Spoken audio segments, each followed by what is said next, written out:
Picture this. September 1944. Mattoon, Illinois. A farming town wrapped in late summer humidity. The cornfields are tall and whispering in the dark. Cicadas hum in steady rhythm. Porch lights flicker against quiet streets lined with modest wood frame homes. On the surface, everything feels ordinary. But this is wartime America. Across the ocean, soldiers are fighting through France. Headlines speak of invasions, bombings, shifting front lines. Radios crackle with updates from Europe in the Pacific. Every household knows someone who isn't home. Every knock at the door carries weight. Every late-night phone call tightens the chest. In towns like Mattoon, life continues, but it continues under tension. Sugar is rationed. Gasoline is rationed. Tires are rationed. Scrap drives fill church basements with metal and hope.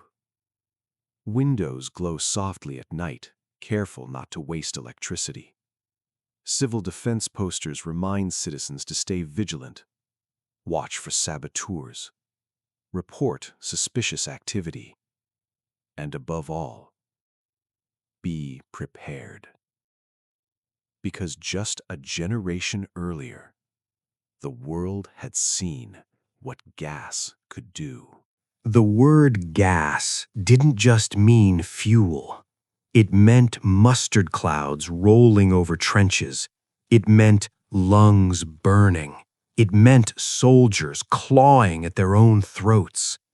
Chemical warfare wasn't an abstract fear. It was a memory, and memory lingers. On the night of August 31st, 1944, the air in Mattoon felt heavy, thick, close. The kind of night where you leave windows open just to breathe. Inside one modest home on Grant Avenue, a woman sleeps beside her husband. The house is quiet. The children are asleep in the next room. The world, for a moment, is still. And then she wakes up. Not fully at first, just enough to notice something is wrong. There's a smell. Sweet. Strangely sweet. Not like food. Not like perfume. Something chemical, artificial, almost floral, but wrong. She inhales again. Her stomach turns. Her mouth goes dry. She tries to sit up and realizes she can't. Her legs feel heavy, numb, as if they don't belong to her.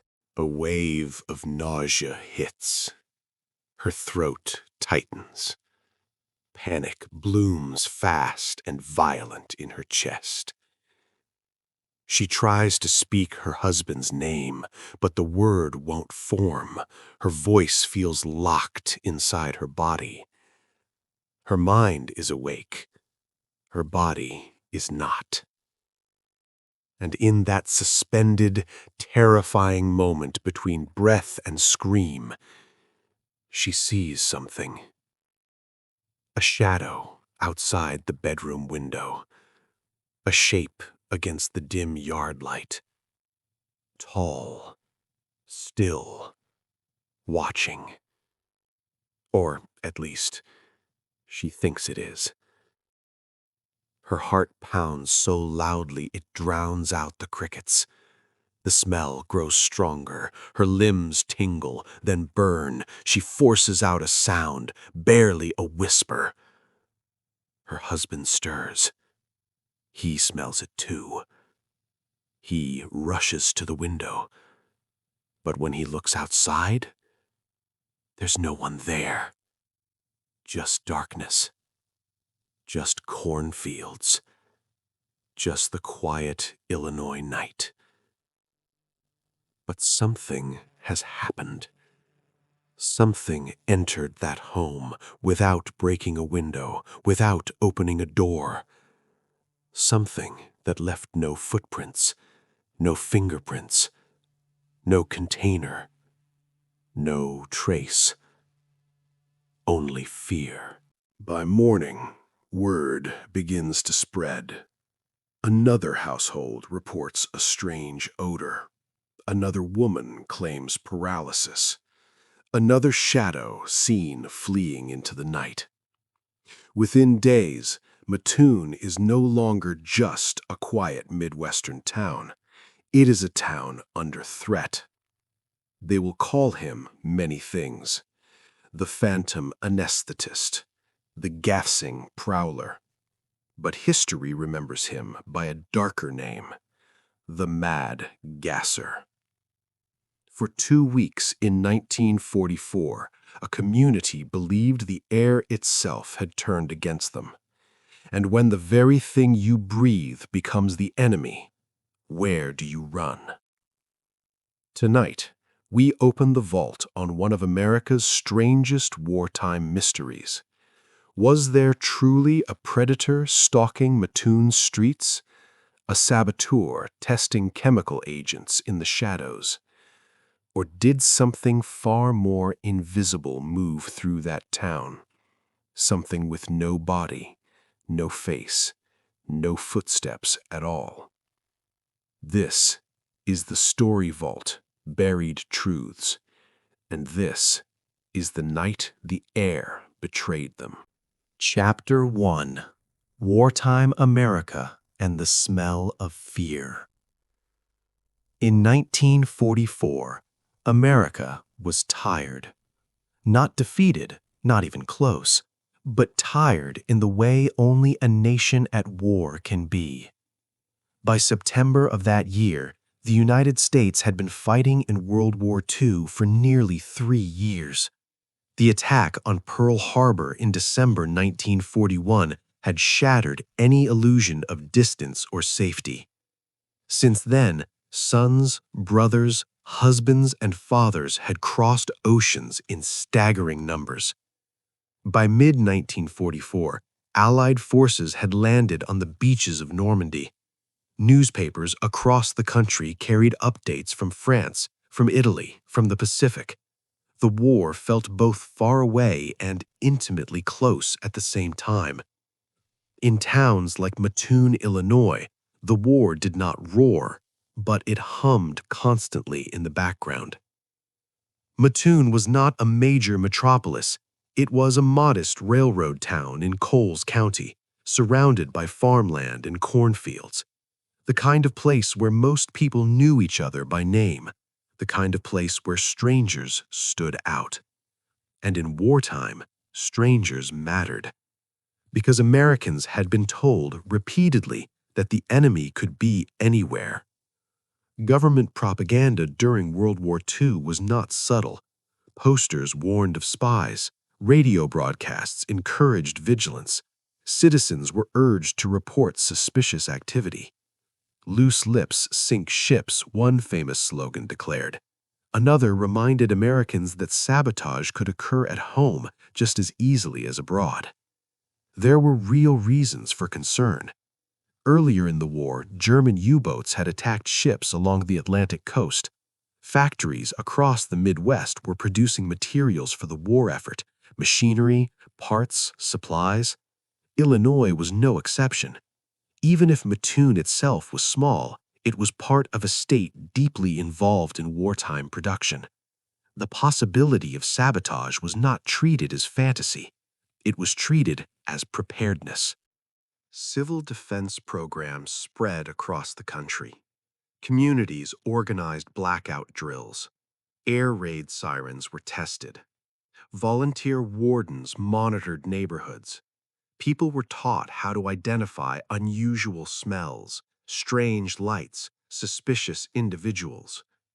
And then there was the word that lingered like a ghost from the previous war: gas. In World War I, chemical weapons had changed warfare forever. Mustard gas, chlorine gas, phosgene. The images were unforgettable. Soldiers blinded, choking, clawing at their throats in muddy trenches. Though nearly 3 decades had passed, the memory had not faded. Military training films in the 1940s still referenced gas attacks. Gas masks were standard equipment for soldiers. Civilians were educated about chemical threats. The fear was not abstract, it was historical. So when Americans in 1944 heard the word gas, they did not think first of stoves or automobiles. They thought of suffocation. They thought of poison carried on the wind. Now imagine that psychological backdrop settling over a small Midwestern town. Rationing shaped daily life. Sugar, coffee, meat, gasoline, all carefully controlled through ration books. Housewives planned meals around coupons. Drivers conserved fuel. Tires were precious. Scrap metal drives were community events. Even children participated, collecting tin cans and rubber. The war entered kitchens, closets, and church basements. It shaped conversations at dinner tables. It influenced what people bought, what they saved, what they feared. There was pride and sacrifice, but there was also strain. Many families in Mattoon had someone overseas. Letters arrived weeks late.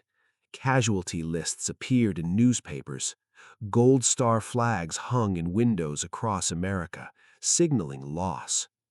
And loss changes how people breathe. It tightens communities. It also heightens anxiety.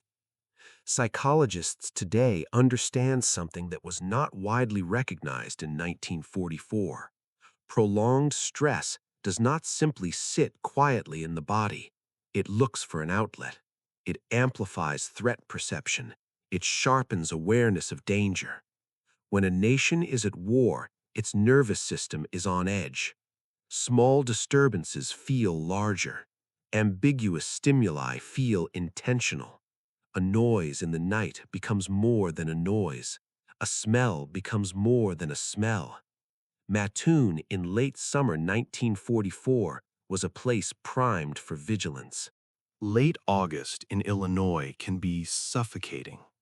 Humidity hangs heavy.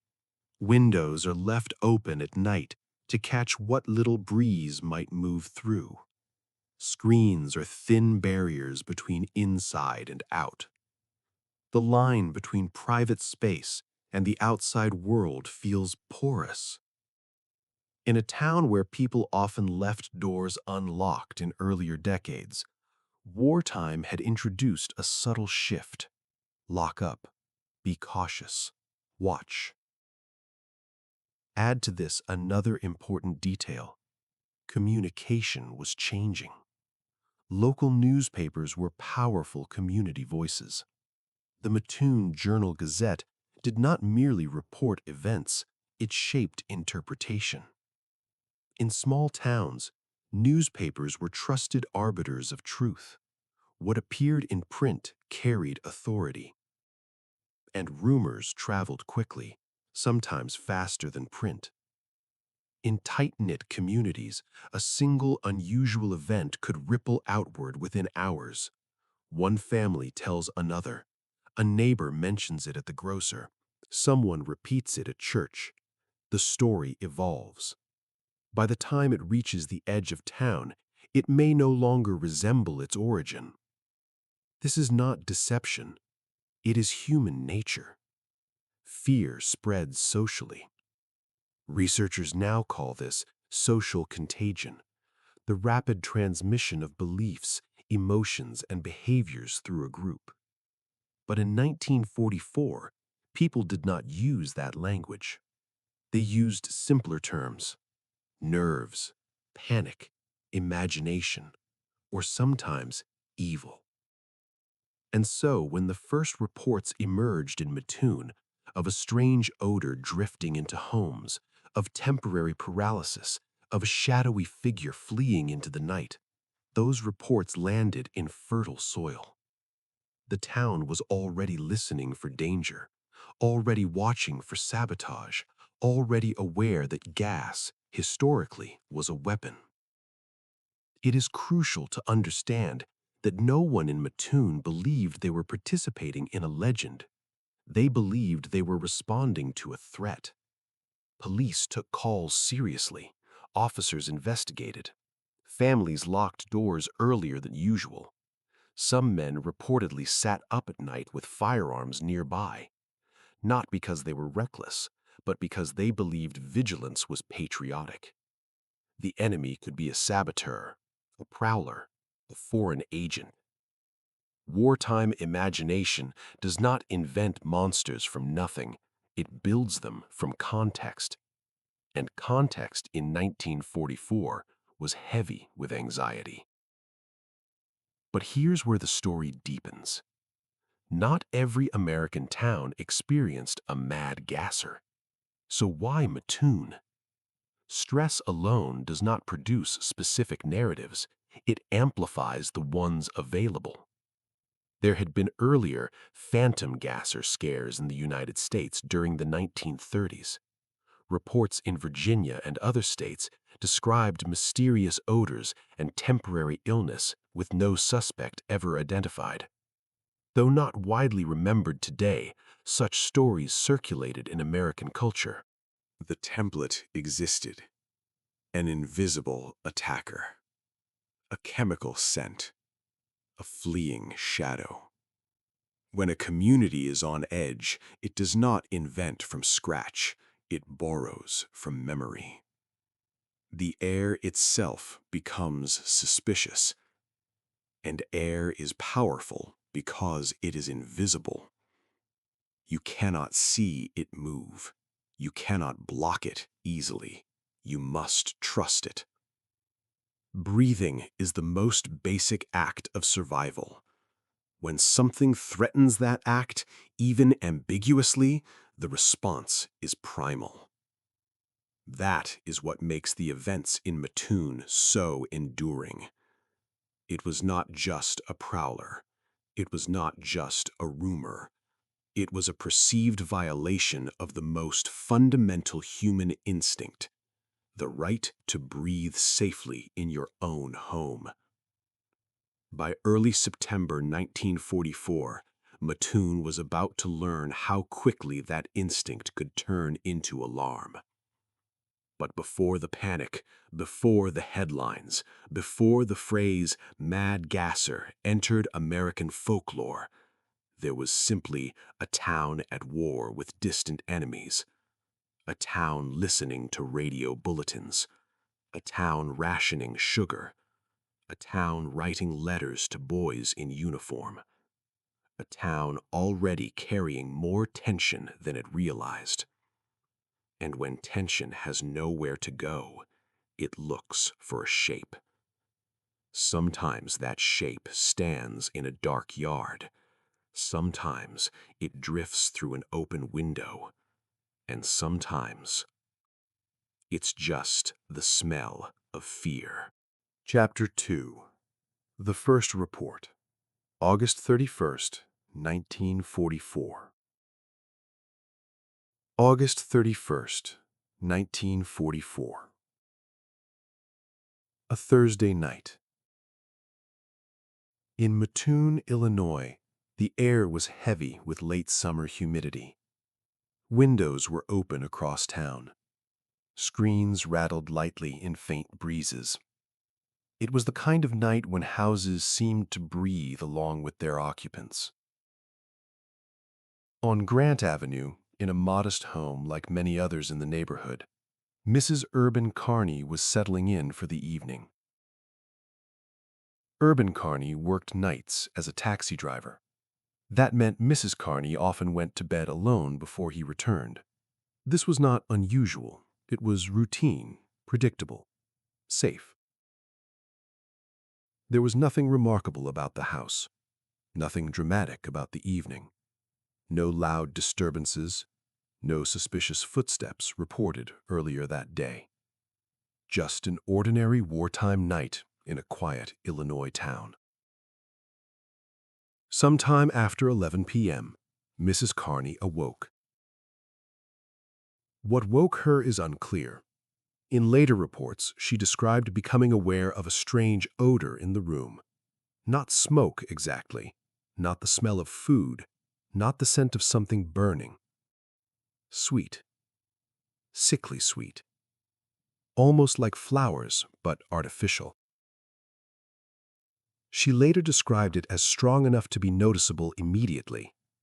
At first, the sensation was confusion, the kind of half-awake awareness where the brain tries to make sense of something unfamiliar. Then came the physical response. She began to feel ill. Her legs felt heavy, weak, numb. A tingling sensation moved through her lower body. She attempted to move and struggled. Panic followed quickly because paralysis is not a subtle symptom. It is not something the body ignores. When the body refuses to obey, the mind reacts with urgency.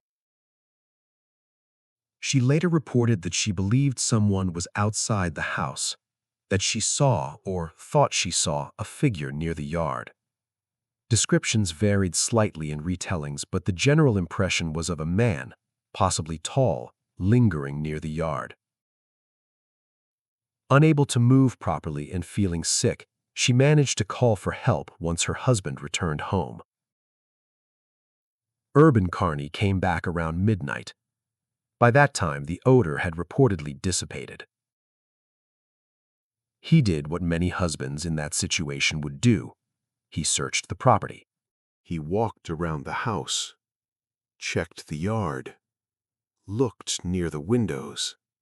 He found nothing.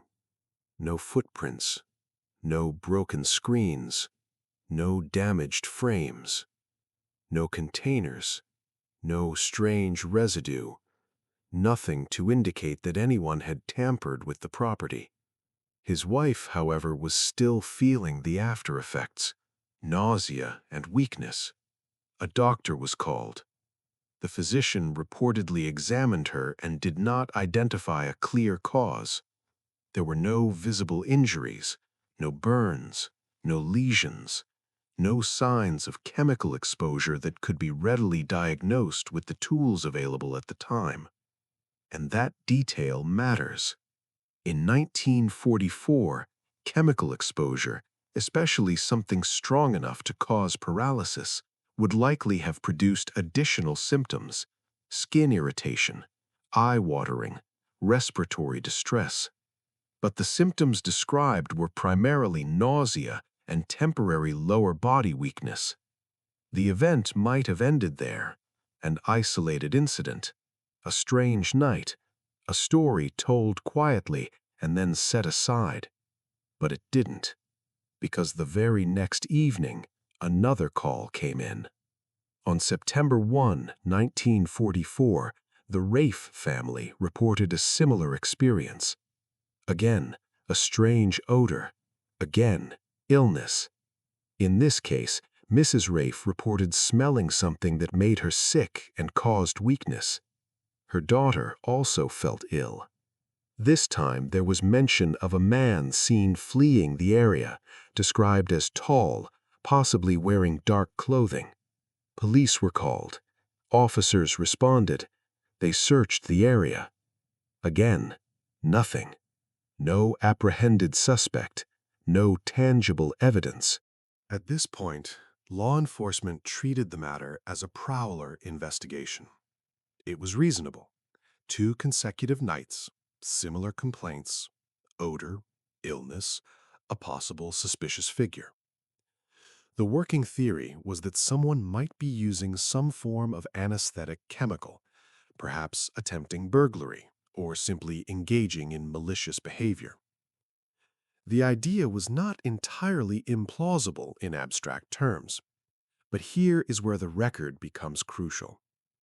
Despite multiple reports, no samples of any chemical substance were collected. No containers were discovered. No laboratory analysis confirmed the presence of any anesthetic or poison. And the symptoms reported were inconsistent. Some victims described floral smells. Others described something like gas. Some felt temporary paralysis. Others only nausea. Some believed they saw a man. others never saw anyone at all. When investigators attempted to establish patterns, they found variability. And variability complicates criminal cases. But it does not slow rumors. By September 2 and 3, word had begun to spread throughout Mattoon. People were discussing it at the grocery store, at church, at workplaces. A prowler who could release gas into homes. A man slipping through yards at night.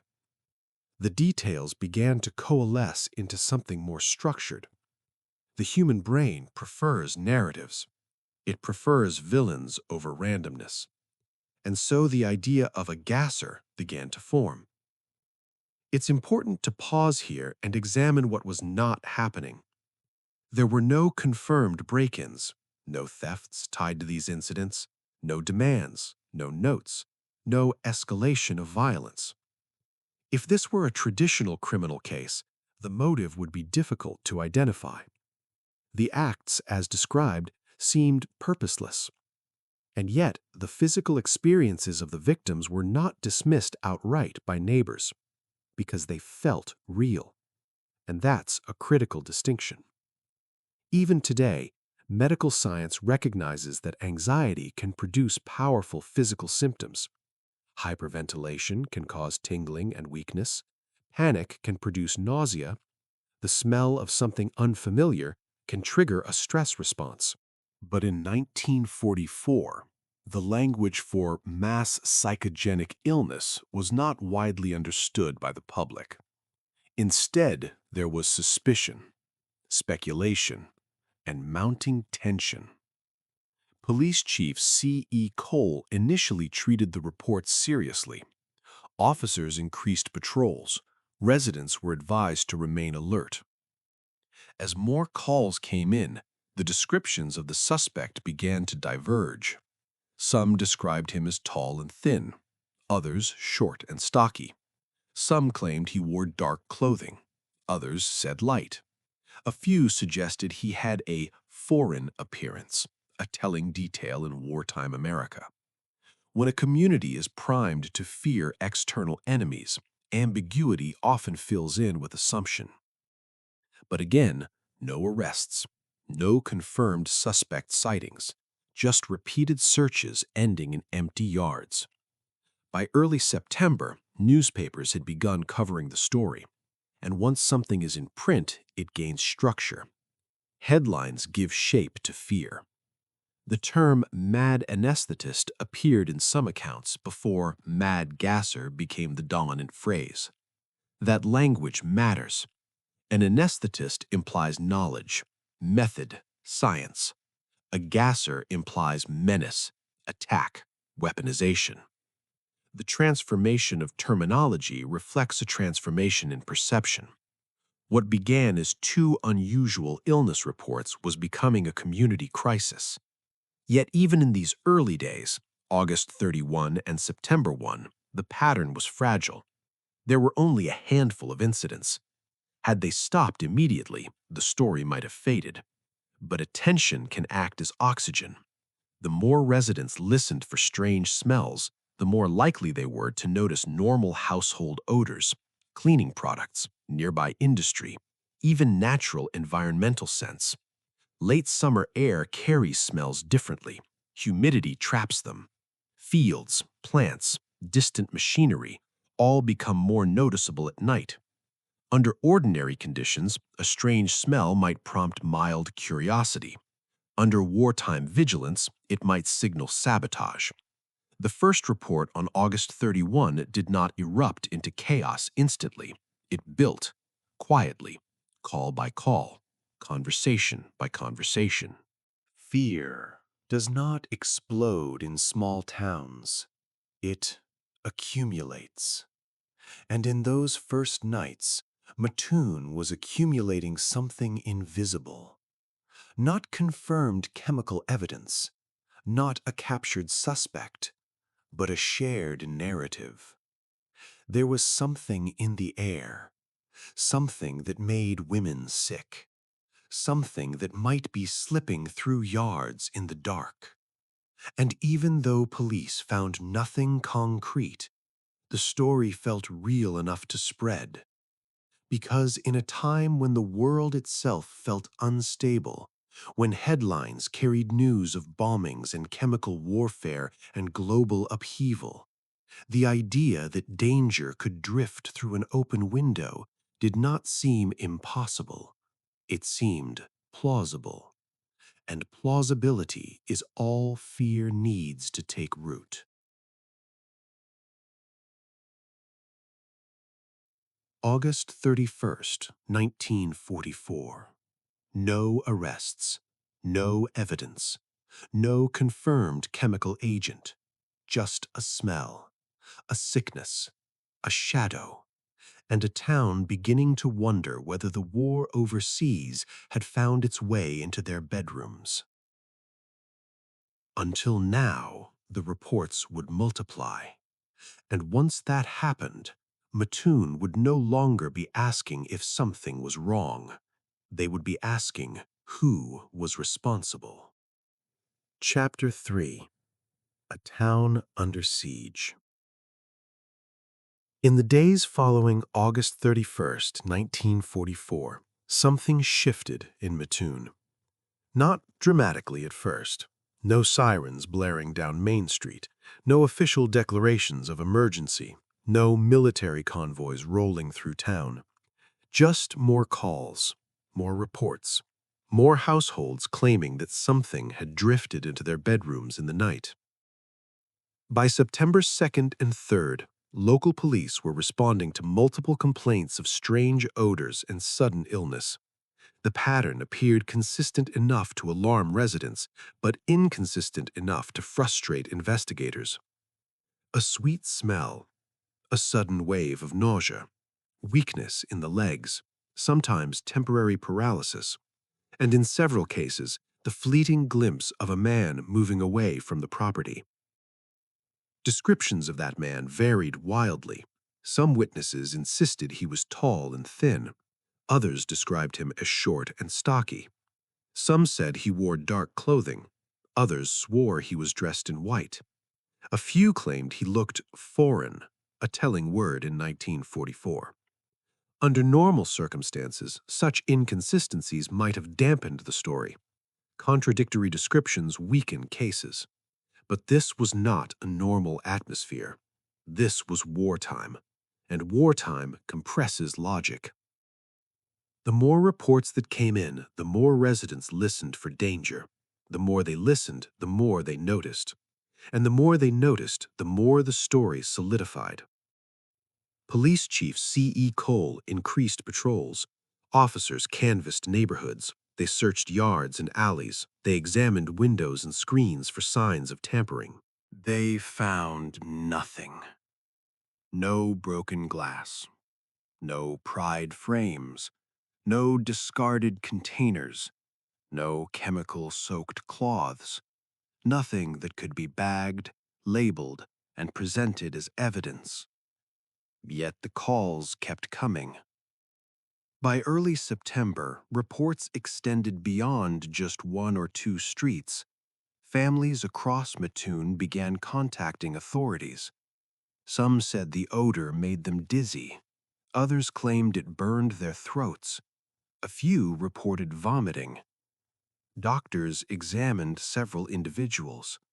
There were no lasting injuries, no hospitalizations tied conclusively to chemical poisoning. Symptoms were temporary, transient, and then gone. This is where the psychology becomes important, because the absence of physical evidence did not calm the town. It intensified suspicion. If there was no trace, then perhaps the perpetrator was skilled. If there were no footprints, then perhaps he was careful. If there was no chemical residue, then perhaps it evaporated. Ambiguity does not reduce fear, it feeds it. The newspapers began covering the story more prominently. Headlines drew attention, language sharpened. What had begun as unusual illness reports evolved into something more dramatic. The phrase "mad anesthetist" appeared first in print, implying a calculated individual using some kind of anesthetic gas. But that phrase did not linger. Soon the simpler and more evocative term took hold: the Mad Gasser. And once a town has a villain with a name, the threat feels tangible. Naming transforms anxiety into narrative. By September 5th, the situation had escalated socially, even if not evidentially. Residents began taking precautions. Men reportedly sat awake at night with shotguns across their laps. Porch lights stayed on longer. Doors that had once been left unlocked were secured carefully. Neighbors watched one another's yards. Children were kept indoors after dark. This was no longer about isolated households. It was about community defense. Some residents claimed they saw suspicious figures moving between houses. Police chased shadows through alleys. Each time officers arrived at a reported scene, they encountered frightened families, but no suspect. The pattern became familiar. A call in the night. Officers dispatched. Search of the property. Nothing found. But even as law enforcement found nothing, the number of reported incidents rose. And here is the crucial detail. The increase in reports closely followed the increase in publicity. The more coverage the story received, the more incidents were reported. This correlation does not prove cause, but it is striking. Social scientists today would recognize the mechanism quickly. When a threat becomes widely known, ambiguous sensations are interpreted through that lens. A household might have noticed a strange smell previously and dismissed it as plumbing, nearby industry, or environmental factors. Now that same smell had a suspect attached: the Mad Gasser. Even individuals who had not personally experienced symptoms began discussing what they would do if targeted. Fear became anticipatory, and anticipatory fear is powerful. In several reported cases, individuals described seeing a man lurking outside windows. Yet in follow-up questioning, the descriptions shifted. Lighting conditions were poor. The sightings were brief. Sometimes what was described as a person might have been a shadow cast by yard lights, or even foliage moving in the breeze. But once a community expects to see a figure, shadows cooperate. Police attempted to calm the situation without dismissing it outright. They could not accuse residents of fabricating experiences, nor could they confirm a perpetrator. They were navigating a tightrope. And then something else began to happen. The story spread beyond Mattoon. Regional newspapers picked it up. The image of a mysterious gasser stalking a small Illinois town was compelling. It combined wartime tension, domestic vulnerability, and invisible threat. Some residents claimed they saw suspicious figures moving between houses. Police chased shadows through alleys. Each time officers arrived at a reported scene, they encountered frightened families, but no suspect. The pattern became familiar. A call in the night. Officers dispatched. Search of the property. Nothing found. But even as law enforcement found nothing, the number of reported incidents rose. And here is the crucial detail. The increase in reports closely followed the increase in publicity. The more coverage the story received, the more incidents were reported. This correlation does not prove cause, but it is striking. Social scientists today would recognize the mechanism quickly. When a threat becomes widely known, ambiguous sensations are interpreted through that lens. A household might have noticed a strange smell previously and dismissed it as plumbing, nearby industry, or environmental factors. Now that same smell had a suspect attached, the Mad Gasser. Even individuals who had not personally experienced symptoms began discussing what they would do if targeted. Fear became anticipatory, and anticipatory fear is powerful. In several reported cases, individuals described seeing a man lurking outside windows. Yet in follow-up questioning, the descriptions shifted. Lighting conditions were poor. The sightings were brief. Sometimes what was described as a person might have been a shadow cast by yard lights, or even foliage moving in the breeze. But once a community expects to see a figure, shadows cooperate. Police attempted to calm the situation without dismissing it outright. They could not accuse residents of fabricating experiences, nor could they confirm a perpetrator. They were navigating a tightrope. And then something else began to happen. The story spread beyond Mattoon. Regional newspapers picked it up. The image of a mysterious gasser stalking a small Illinois town was compelling. It combined wartime tension, domestic vulnerability, and invisible threat.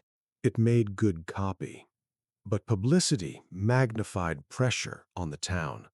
Mattoon was no longer simply anxious, it was being watched. Outside observers speculated about sabotage. Was this a foreign agent testing chemical agents in the Midwest? Was someone targeting women deliberately? Was this an experiment? Speculation grew wilder as evidence remained scarce. Within roughly 2 weeks, more than a dozen reports had been logged. Estimates vary, but contemporary accounts suggest around 20 or more households contacted police with similar complaints during the peak. Yet investigators never secured a suspect, not one. And that absence became the most haunting detail of all. Because if someone was doing this, where was he? How was he entering properties without leaving traces? How was he escaping repeatedly? But if no one was doing this, then what was happening? By mid-September, tensions reached their highest point. The town felt besieged, not by violence, not by visible destruction, but by uncertainty. Uncertainty is uniquely destabilizing. A visible enemy can be confronted, an invisible one cannot. And in 1944, with global war as the backdrop, invisibility carried weight. Chemical warfare had always been described as silent, odorless sometimes, drifting, unseen until symptoms appeared. Even though no confirmed chemical agent was identified in Mattoon, the cultural memory of gas warfare loomed large. Residents did not need proof to feel vulnerable. They needed only plausibility, and plausibility was everywhere.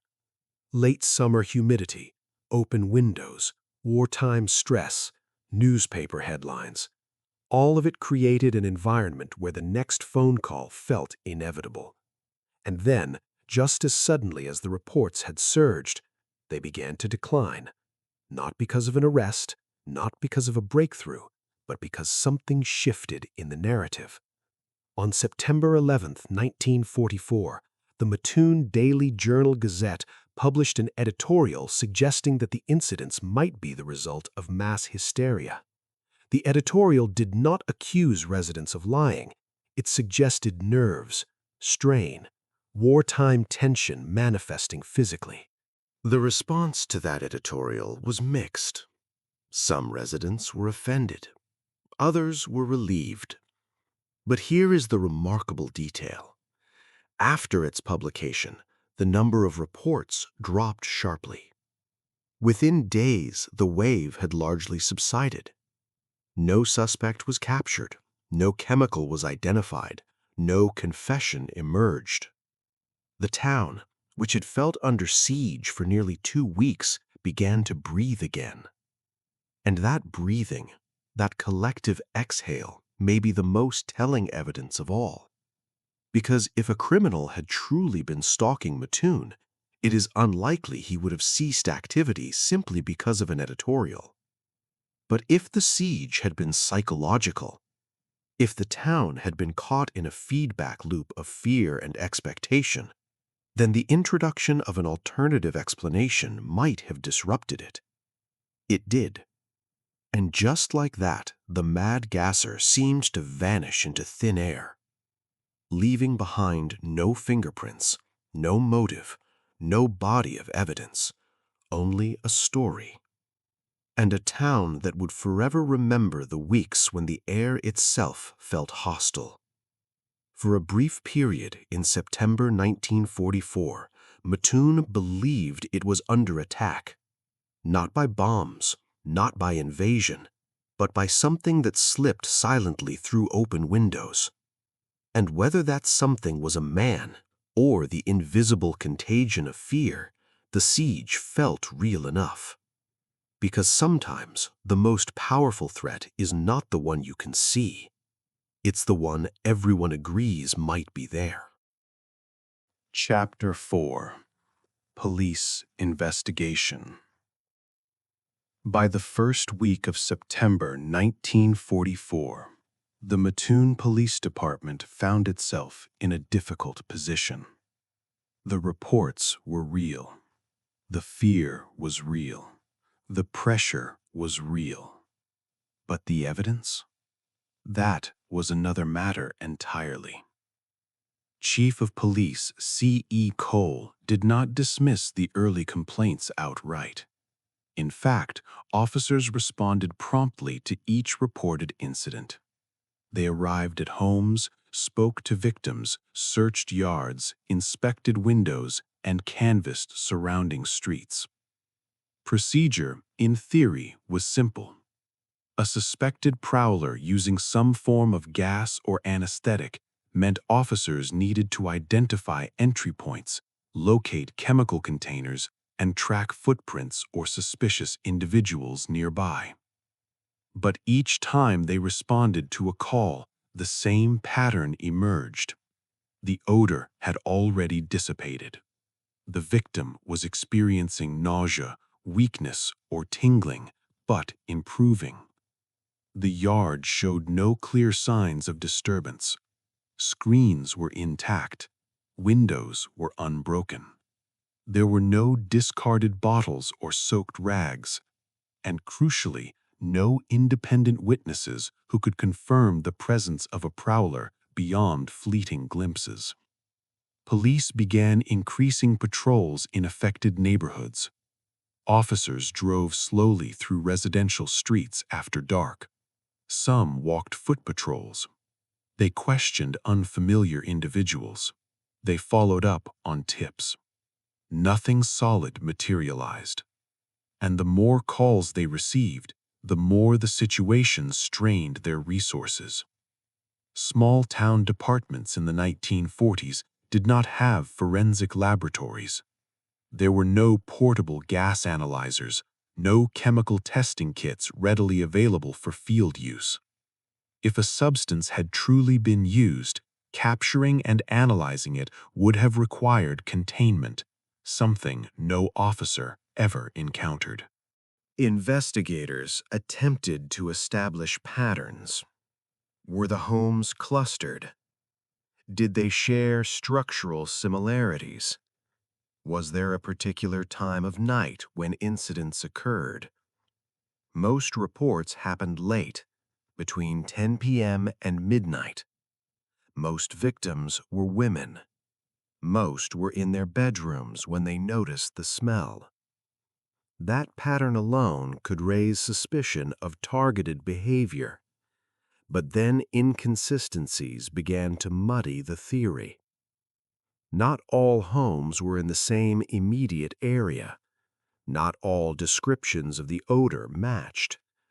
Not all victims reported seeing a figure. Some said the smell was floral. Others said it was sharp and chemical. Some described burning sensations.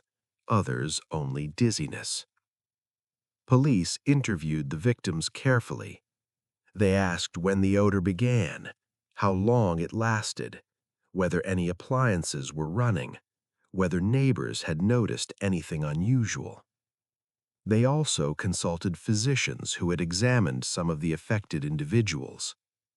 Doctors reported temporary symptoms, but no identifiable toxin, no blistering, no visible irritation, no long-term damage.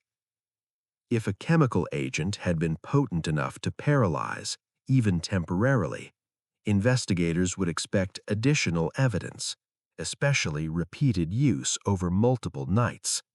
Yet there was none. At one point, police detained a man who had been seen in the vicinity of one reported incident. He was questioned. No charges were filed. There was no evidence tying him to anything beyond proximity. Suspicion fell broadly but thinly, and that thinness frustrated authorities. Chief Cole faced a dilemma. If he declared the threat real and escalating, he risked amplifying panic. If he publicly dismissed it, he risked alienating frightened residents. He chose a middle path. Officers continued investigating. Patrols remained visible. The department maintained that it was taking the matter seriously. But internally, doubts were forming. One critical factor investigators examined was motive. What would a gasser gain from such acts? There were no burglaries connected to incidents, no thefts reported in affected homes, no ransom demands, no notes, no vandalism. The acts, if intentional, appeared purposeless, and purposeless crime is rare. Criminal behavior typically follows patterns: financial gain, revenge, thrill-seeking, intimidation. Here, there was no escalation, no increasing severity, no targeting of specific families beyond randomness. And randomness, in criminal investigation, often suggests either a deeply disturbed individual or something else entirely. Another factor troubled investigators: the speed of dissipation. If a chemical agent were being introduced into homes through windows, it would require some delivery mechanism: a spray device, a soaked cloth, a container thrown inside. Yet no one reported finding any such device, and no one reported hearing the distinct sounds one might expect: breaking glass, footsteps close to the house, prolonged loitering. Instead, the sequence was often described like this: wake up, smell something, feel ill, call police. Police arrive. Nothing. It was as if the perpetrator existed only in the moment of fear and vanished before reality caught up. Investigators also considered environmental explanations. Could nearby industrial activity be producing odors? Mattoon was a railroad town. Trains passed through regularly. Machinery and freight activity sometimes produced smells unfamiliar to residents. Late summer agricultural processes could also produce scents: fertilizers, plant emissions, nearby fields reacting to humidity. But none of these explanations neatly accounted for the reported symptoms. Still, they were plausible, and plausibility competes with paranoia. As reports increased, state-level authorities were informed. The Illinois State Police monitored developments. Yet even with broader attention, no concrete lead emerged. Meanwhile, citizens began taking matters into their own hands. Armed residents watched the streets. Some claimed they chased suspicious figures. Police received additional calls reporting prowlers unrelated to gas incidents, or perhaps loosely connected by assumption.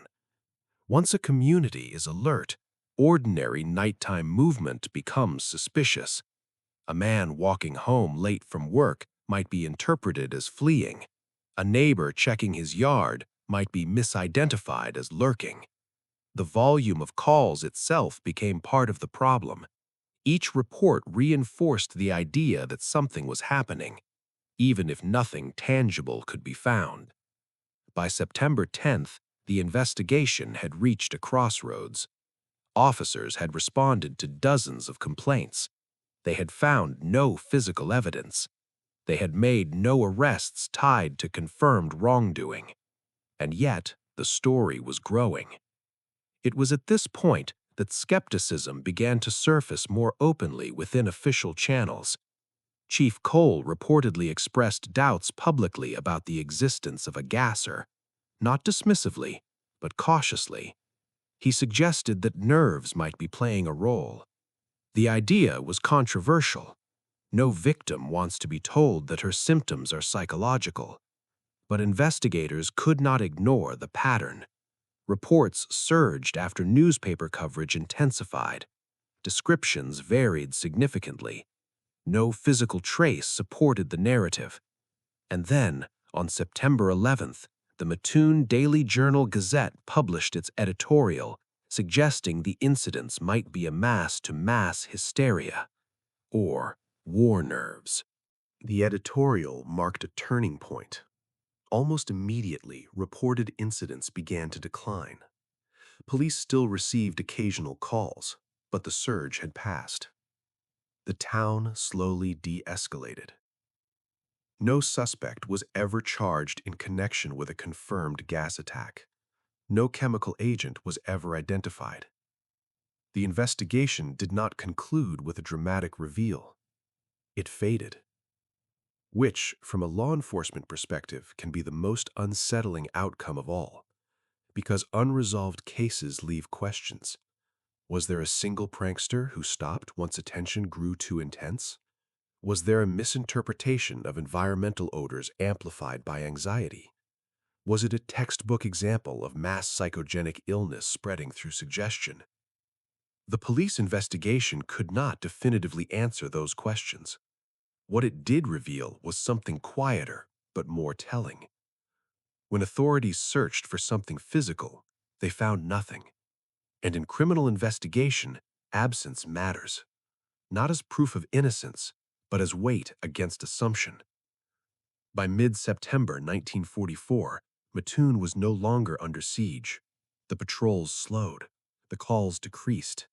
The air, once feared, became ordinary again.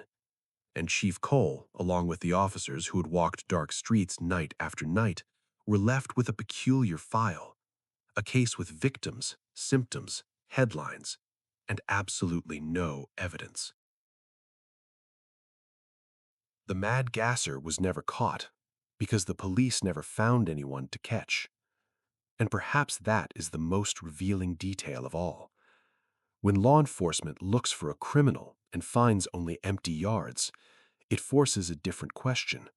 Not who did this, but what did we just experience? Next, we step beyond procedure. Because if the police couldn't find a perpetrator, then maybe the answer wasn't outside those houses at all. Chapter 5. The Psychology of Panic. By mid-September 1944, something unusual had happened in Mattoon. Reports had surged. Fear had peaked. Police had searched. Newspapers had amplified. And then, almost as suddenly as it began, the wave of incidents slowed. Not because a suspect was arrested, not because a chemical was identified, but because the story shifted. On September 11th, 1944, the Mattoon Journal-Gazette published an editorial suggesting that the mysterious gas attacks might be the result of what they called mass hysteria. Today, the more precise term is mass psychogenic illness. But in 1944, that phrase carried weight and controversy.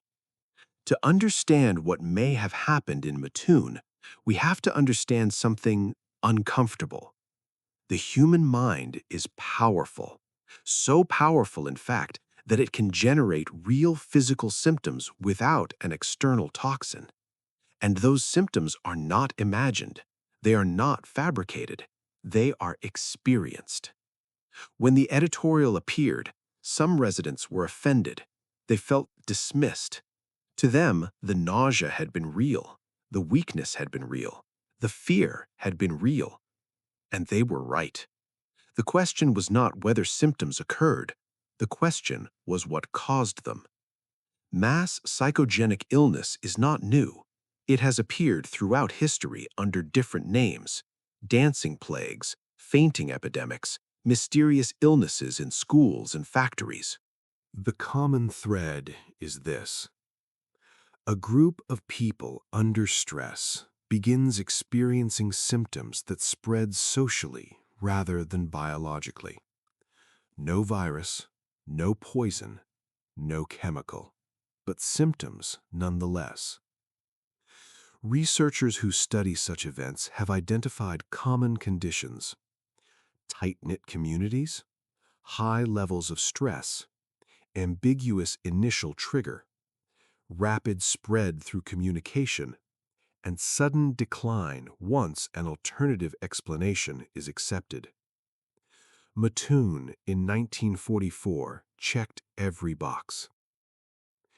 Let's step into the human nervous system for a moment. When a person perceives danger, even potential danger, the body activates the sympathetic nervous system. Heart rate increases, breathing changes, muscles tense, adrenaline rises. In heightened states, hyperventilation can occur without conscious awareness, and hyperventilation can cause tingling in the limbs, weakness, dizziness, nausea, even temporary feelings of paralysis. Add to that the power of suggestion. If someone you trust tells you there is a strange gas in the neighborhood, something that makes your legs go numb, your brain listens. Not because you are gullible, but because you are adaptive. The brain is designed to detect threats. It errs on the side of caution. Better to overreact than to miss danger. In Mattoon, the first reports described a sweet odor and temporary paralysis. Those details became part of the narrative. When subsequent residents noticed an unfamiliar smell, perhaps from the environment, perhaps from household sources, their brains filtered that sensation through the emerging story. Smell is particularly powerful. It is directly connected to memory and emotion through the limbic system. It can trigger immediate, visceral responses. A strange smell at night, in wartime, with open windows and rising rumors, that is not neutral. That is charged. Now imagine lying in bed. You've heard about the gasser. You've read the headlines. You smell something unfamiliar. Your heart rate increases. Your breathing becomes shallow. Your limbs begin to tingle. And in that moment, your body confirms the story. This does not mean people in Mattoon were pretending. It does not mean they were weak-minded. It means they were human. Mass psychogenic illness often begins with one or two genuine cases of unexplained symptoms. Those symptoms may have natural causes: anxiety, environmental smells, minor illness. But once they are interpreted as part of a shared threat, the social spread begins. Communication acts as a carrier. In 1944, communication was intimate. Neighbors talked face to face. Church gatherings spread news quickly. Local newspapers carried dramatic headlines. There was no social media, but there was community proximity, and proximity amplifies. Another key factor in psychogenic spread is authority. When authority figures treat something as serious, even cautiously, it validates concern. Police responding to calls signaled legitimacy. Newspapers printing front-page stories signaled importance. The town's attention focused sharply, and attention can intensify sensation. There is another layer here, one tied specifically to 1944, wartime stress. Chronic stress alters perception. It heightens vigilance. It narrows interpretation toward threat. Families in Mattoon were already carrying emotional burdens. Loved ones overseas, rationing pressures, constant exposure to war news. Psychologists today would recognize this as a community under sustained anxiety load. When the first report occurred on August 31st, it did not enter a calm system. It entered an overloaded one. And overloaded systems respond intensely. The editorial on September 11th did something subtle but powerful. It offered an alternative narrative. Instead of a prowler, instead of sabotage, it suggested nerves, war strain, psychological spread. And almost immediately after that editorial, reports declined sharply. That pattern is common in psychogenic outbreaks. When a socially accepted explanation emerges that reduces threat perception, the symptoms diminish because the brain no longer interprets sensations as dangerous. This does not mean every single report in Mattoon was purely psychological. History rarely allows such neat conclusions. It is possible that one or two early incidents involved natural environmental odors misinterpreted. It is possible someone engaged in minor mischief. But what investigators found compelling was not just the presence of reports. It was the pattern of rise and fall. If a criminal had been methodically gassing homes, would he have stopped because a newspaper suggested hysteria? Unlikely. Criminal behavior typically escalates or continues until intervention.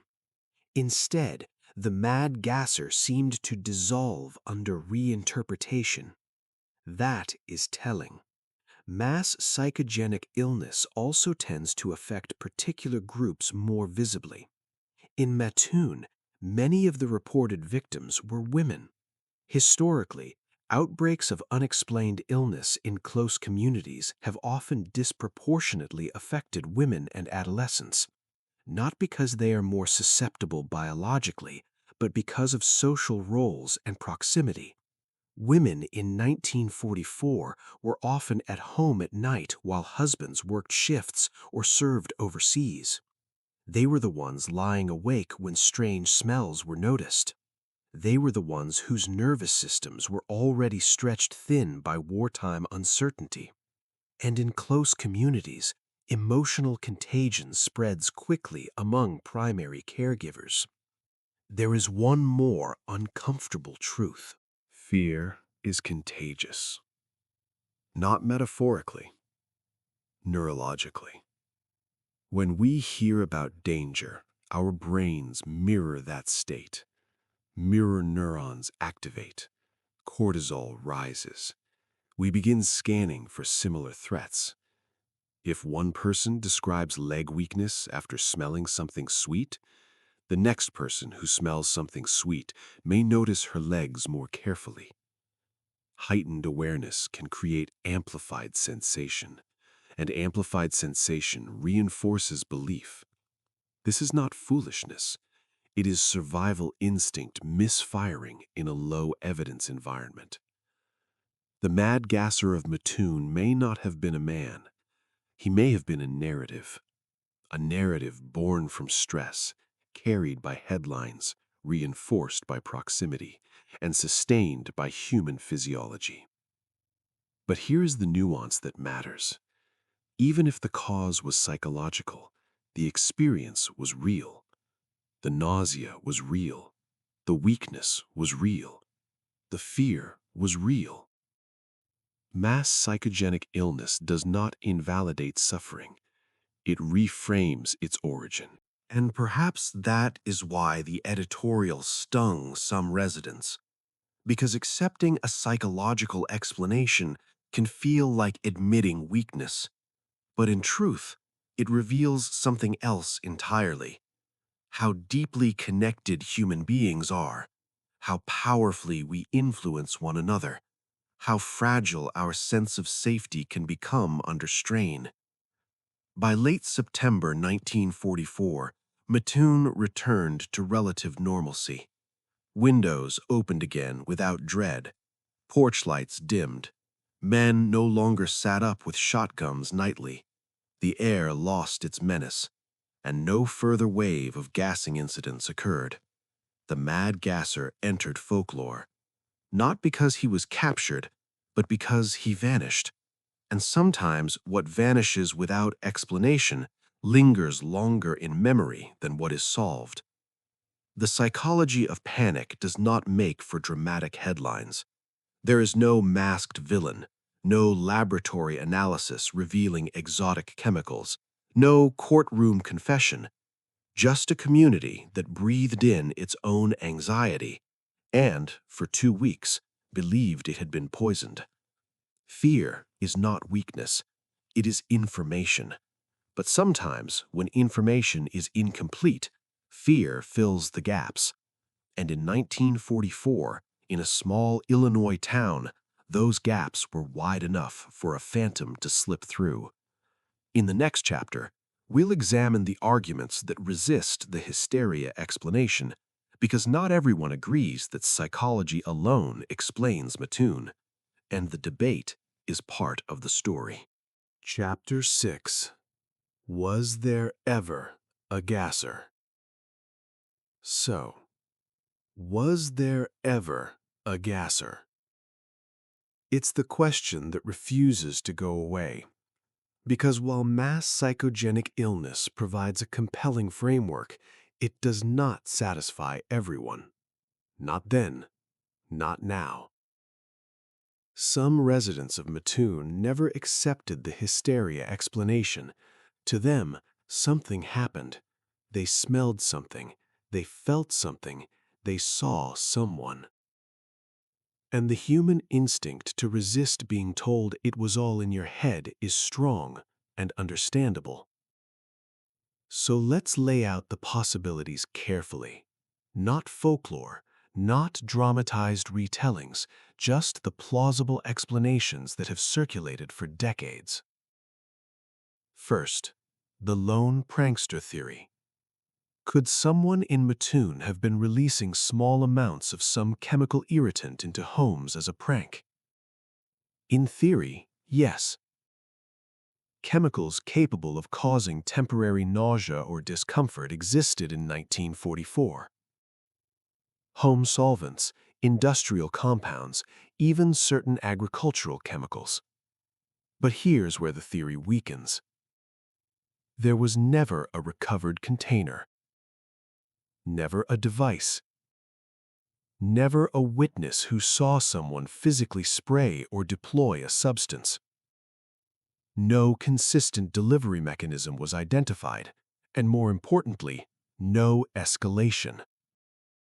If a prankster was emboldened enough to commit repeated acts across multiple nights in a small town on high alert, one would expect either a mistake, an arrest, or increasing severity.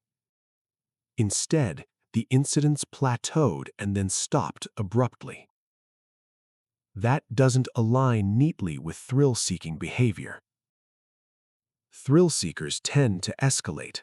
They crave attention, and by mid-September, attention was at its peak. Yet, the activity faded. Second, environmental causes. This is less dramatic but far more plausible. Mattoon was and remains surrounded by agriculture. Late summer in Illinois is chemically alive. Fertilizers, crop treatments, natural plant emissions, railroad activity, industrial smells drifting on humid air. Humidity itself plays a role. Warm, heavy air traps odors close to the ground. It carries them differently. It can intensify even mild scents. Now imagine this: a fertilizer application in nearby fields, a passing rail car carrying chemicals, a factory emission drifting under the right atmospheric conditions. The smell enters a neighborhood through open windows. Residents notice something unfamiliar. Under normal conditions, they might dismiss it. Under wartime tension, with headlines about a gasser, it becomes threatening. This theory explains the odor, but what about the symptoms? Here's where the body complicates things. Smell can trigger nausea even without toxicity. The brain, upon interpreting a scent as dangerous, can initiate a stress response. And that stress response can cause real physical effects: dizziness, weakness, tingling, especially in someone already anxious. Add suggestion, add expectation, add conversation, and the body may follow the narrative. But environmental theories face a challenge too. No single industrial source was definitively identified. No company admitted to an emission leak. No official report tied the incidents to a specific chemical drift. The theory remains plausible, but unproven. Third, the misidentification theory. What if there were occasional prowlers, unrelated to gas, whose presence became fused with the odor reports? Small towns in the 1940s were not immune to petty crime. If someone was spotted near a yard at night, it might have been coincidence. But once the gasser narrative took hold, any suspicious figure could be interpreted as the culprit. Memory is malleable. Eyewitness descriptions in Mattoon were wildly inconsistent.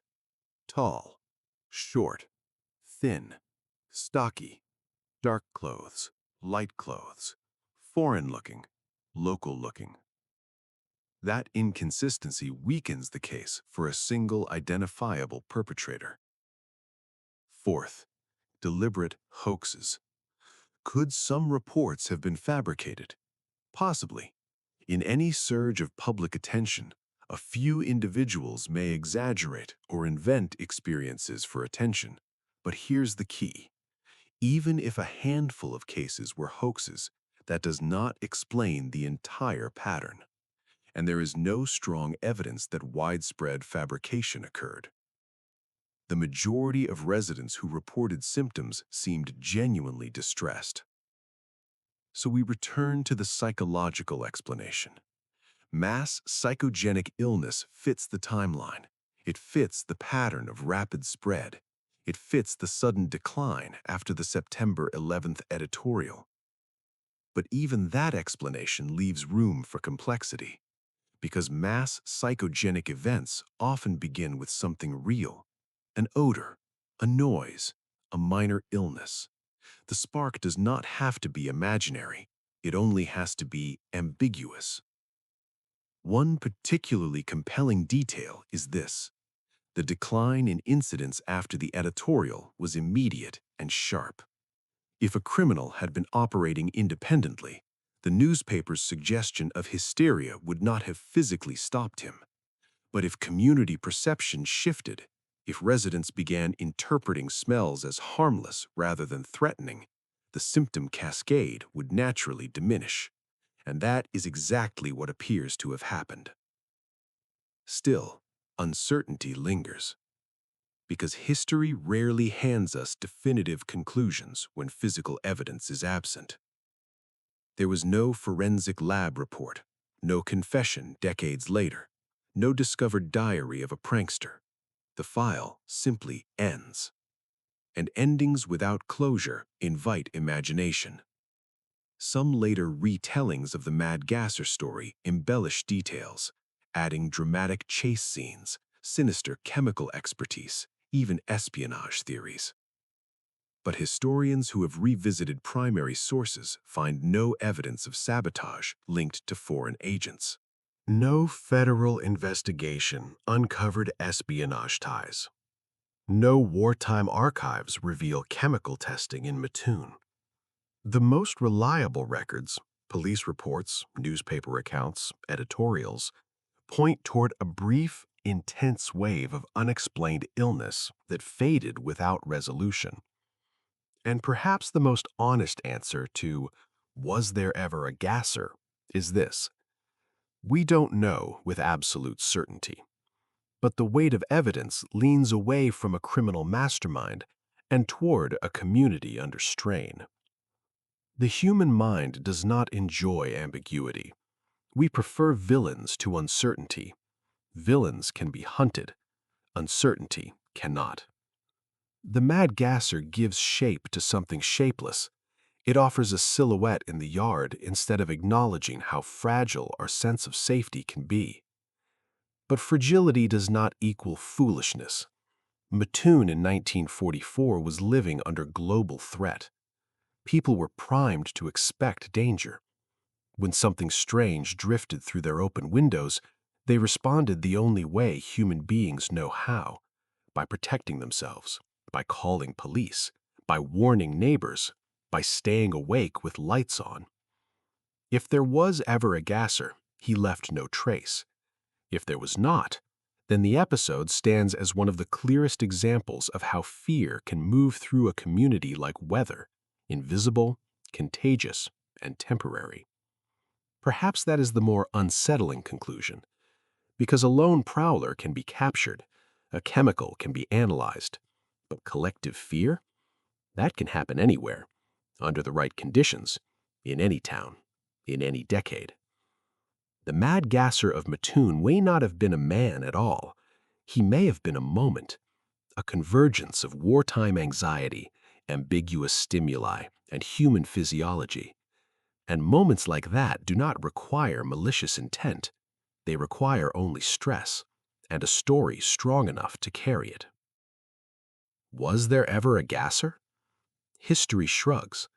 The police found no one. The newspapers moved on. The town exhaled. But the question remains, because sometimes the absence of proof is not as satisfying as the presence of a villain. And sometimes what we fear most is not the shadow outside the window, but the realization that the shadow might have been cast by our own minds. Next, we widen the lens, because Mattoon was not the only town to experience a phantom gasser.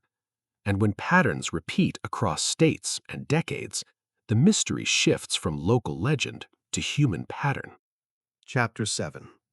The Role of the Press. Before there was social media, before there were push notifications, before 24-hour news cycles, there was the morning paper.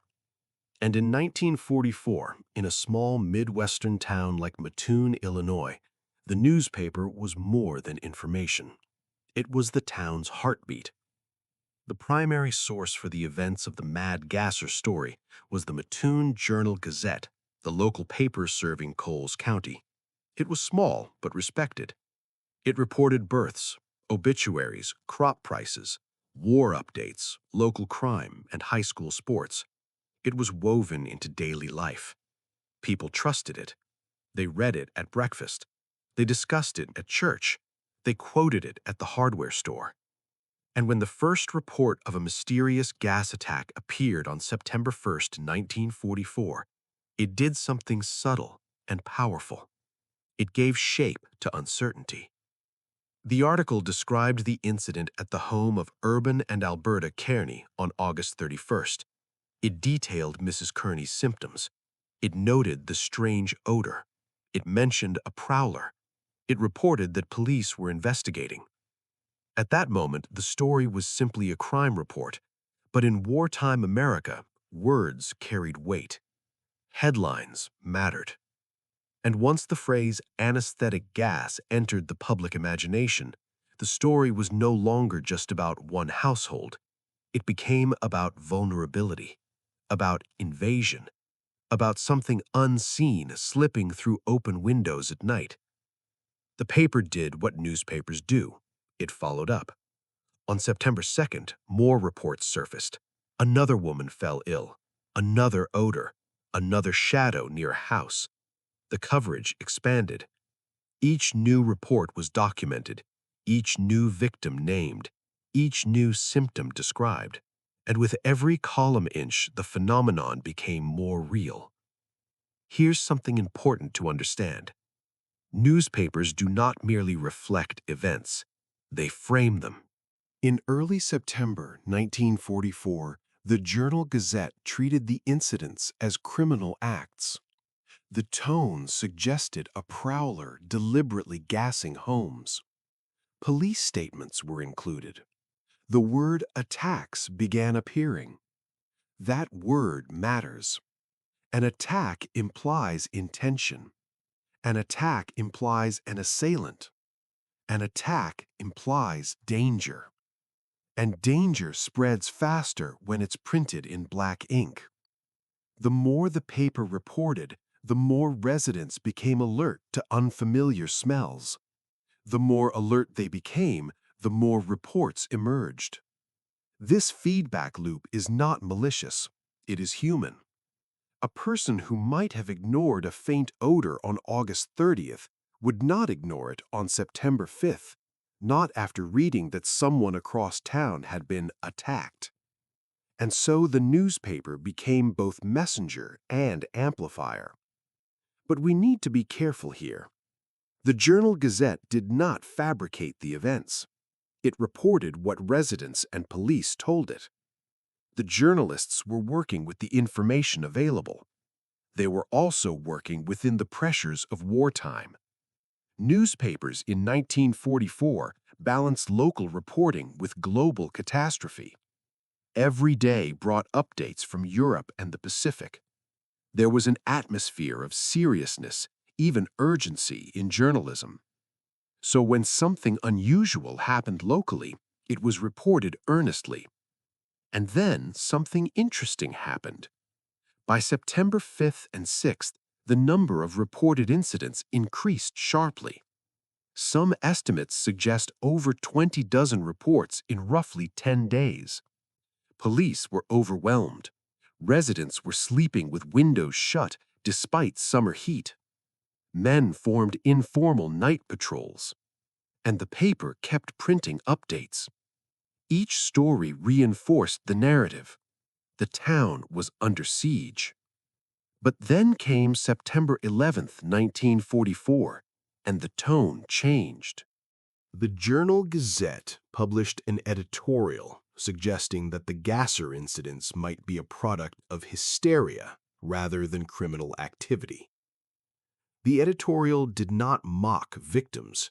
It did not accuse them of lying, but it raised the possibility that fear, tension, and suggestion were fueling the reports. This was a pivot point, because once the narrative shifts, so does perception. In the days following that editorial, reports declined sharply, almost overnight.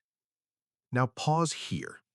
If a single determined criminal had been operating independently of public perception, a newspaper editorial would not have stopped him. But if the phenomenon depended on interpretation, if residents were primed to interpret odors as attacks, then reframing the story could reduce the incidence. And that appears to be what happened. The power of media framing becomes clearer when we examine patterns from similar cases in American history. In 1933, in Botetourt County, Virginia, residents reported mysterious gas attacks. Newspapers covered the incidents extensively. Reports spread. Then skepticism entered the coverage, and the incidents declined. In 1944, in Pascagoula, Mississippi, A similar pattern occurred: odors, illness, headlines, public alarm, editorial caution, decline. These repeating patterns suggest that media amplification plays a significant role in collective fear events. Again, not through deception, through emphasis. When headlines highlight threat, the brain prioritizes detection of threat. When editorials introduce doubt, the brain recalibrates. In 1944, there was no fact-checking department analyzing atmospheric data. There were no chemical sensors. There was no rapid forensic testing. There were reporters calling police stations and visiting affected families. They recorded what they were told. They printed it. And printing something gives it permanence. It gives it legitimacy.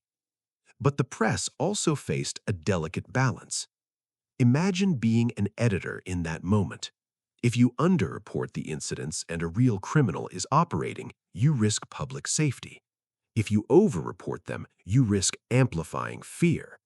There is no perfect formula, and hindsight always feels clearer than the present. The September 11 editorial suggests that someone at the paper recognized the growing panic and decided to cool it. That editorial may have been the most consequential article of the entire episode.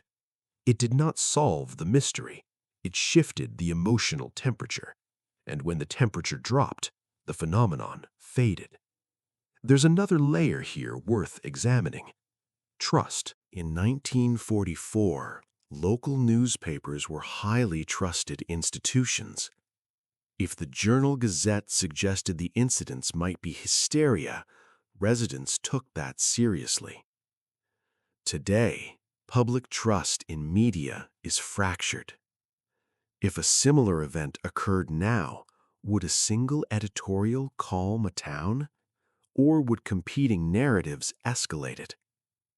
Would social media amplify rumors faster than editors could contain them?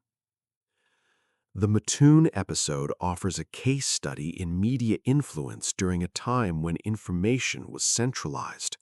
One newspaper, one voice, one pivot, and the town followed. But let's not oversimplify. The press did not create the first report. Something happened in the Carney household. Something was smelled. Symptoms occurred. Police responded. The newspaper reported. The question is not whether the press invented the Mad Gasser. The question is whether its reporting helped transform isolated incidents into a community-wide phenomenon. Most historians believe it did, unintentionally. Information is oxygen to fear. When stories circulate, they validate perception. When they repeat, they normalize experience.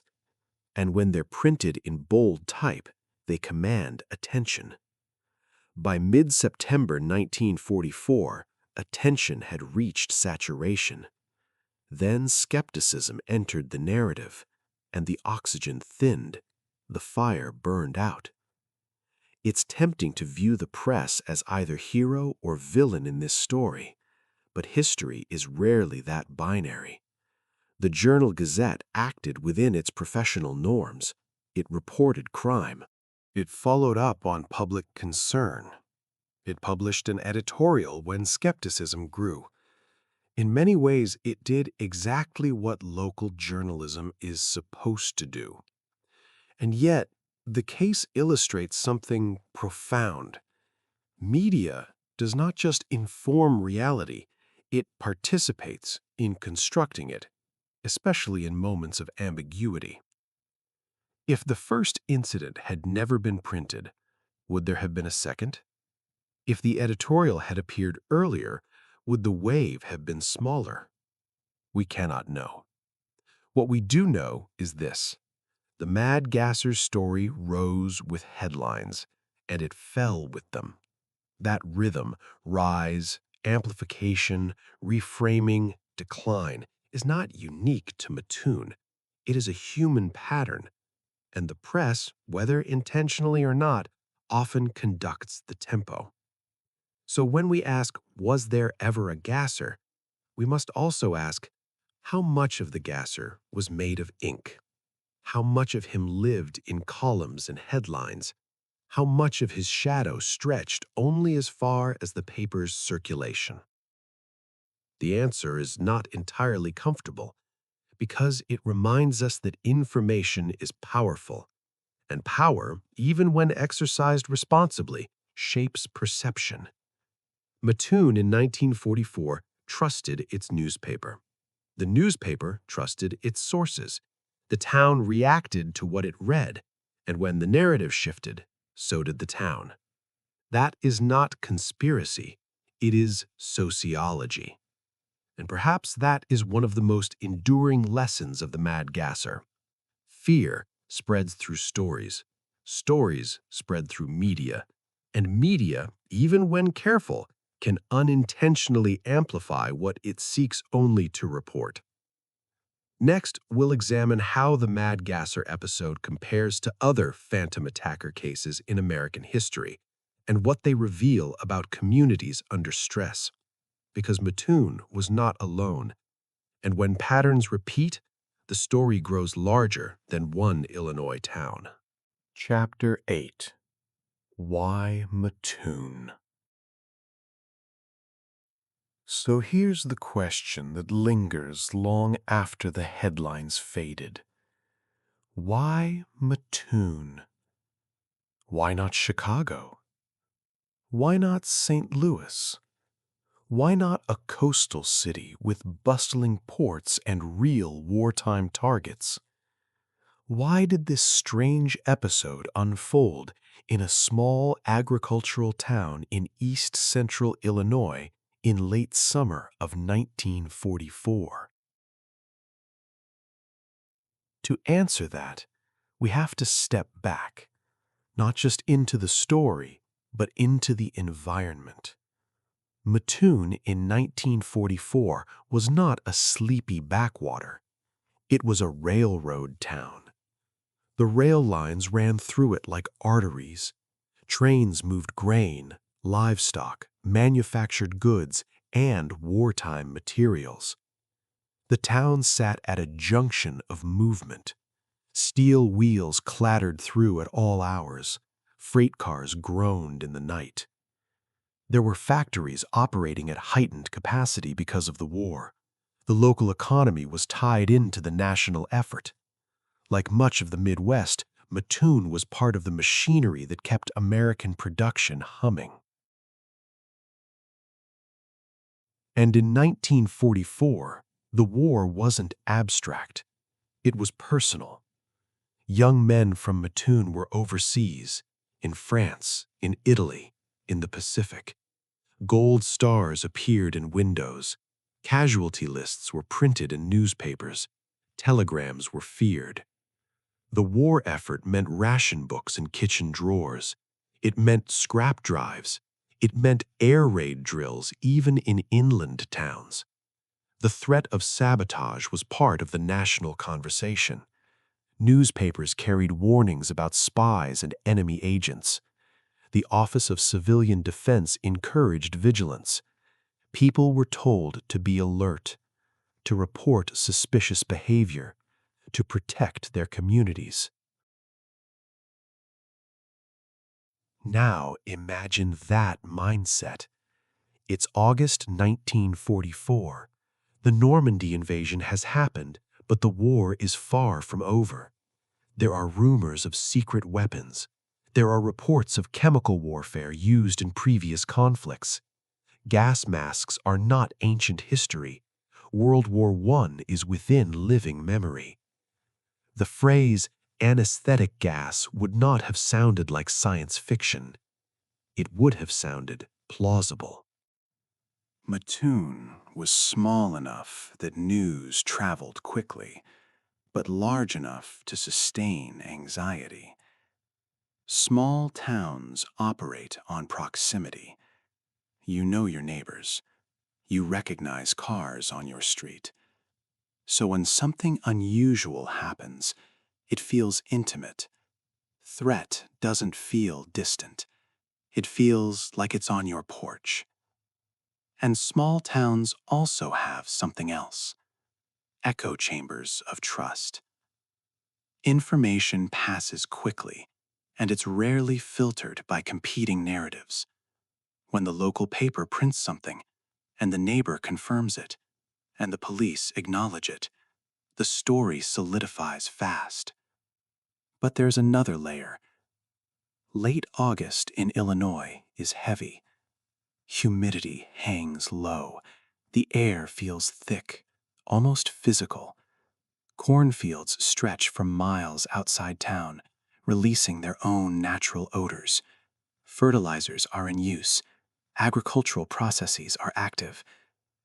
And heat does something to people. It shortens tempers. It disrupts sleep. It makes the body feel slightly off balance. Open windows are common on hot nights. Air conditioning was not widespread in 1944 homes. Families relied on cross breezes. That meant exposure to whatever drifted on the wind. If an unusual smell entered a home under those conditions, it would have been noticed, and in a war-conditioned mind, interpreted. So why Mattoon? Because it was primed. Psychologists who later studied episodes of mass psychogenic illness often point to three ingredients: stress, ambiguity, social cohesion. Mattoon had all three: stress from war, ambiguity from unexplained odors, social cohesion that allowed stories to spread rapidly and uniformly. In a sprawling metropolis, reports might have been drowned out by competing noise. In a very isolated rural area, they might not have reached critical mass. Mattoon was balanced right in the middle, connected enough to amplify, contained enough to echo. There's also something to be said about timing. The first reported incident occurred on August 31st, 1944. By early September, the town was transitioning from summer to fall routines. School schedules were shifting. Agricultural cycles were peaking. Seasonal changes bring subtle psychological shifts: anticipation, restlessness, change. Moments of transition often heighten sensitivity. Then there's the matter of identity. Mattoon prided itself on being orderly, industrious, patriotic. An unexplained nighttime intruder violated that identity.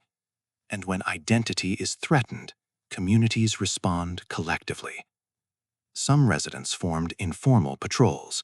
Some bought locks or reinforced windows.